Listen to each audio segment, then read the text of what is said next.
La prise en charge de nos aînés, on s'y intéresse ce soir en poussant la porte d'une maison d'accueil rural. Il en existe 4 dans le Haut-Rhin. Les seniors peuvent y louer des appartements pour garder leur autonomie tout en bénéficiant de nombreux services.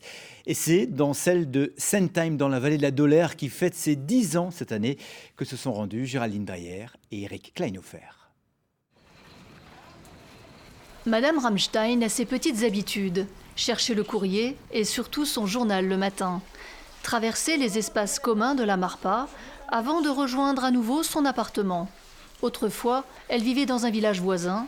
Avec l'âge, elle a fait le choix de louer ici un espace à sa mesure. On vient avec ses meubles, tout ce qu'on peut emmener, quoi. On ne peut pas tout emmener parce que quand on a une grande maison, ici c'est petit, mais ça suffit. Hein. Donc on est chez soi en fait. Voilà, on est chez soi, on sort, on rentre comme on veut. Hein. Personne ne nous dit rien. Car chaque appartement a sa sortie privée vers le monde extérieur. La vie normale. D'ailleurs, des voisins rentrent des courses. Oh, vous savez qu'est-ce que je fais du boudin ? Yvan et Liliane Dreyer habitent ici depuis 10 ans, depuis la naissance de cette maison d'accueil rural où vivent 24 personnes âgées, autonomes mais protégées. Vous aviez imaginé que ça serait comme ça ? Pas aussi bien.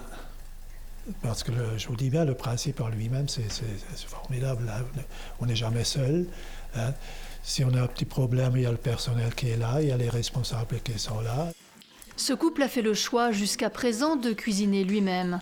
Mais la majorité des résidents rejoint le réfectoire matin, midi et soir pour partager des plats cuisinés sur place.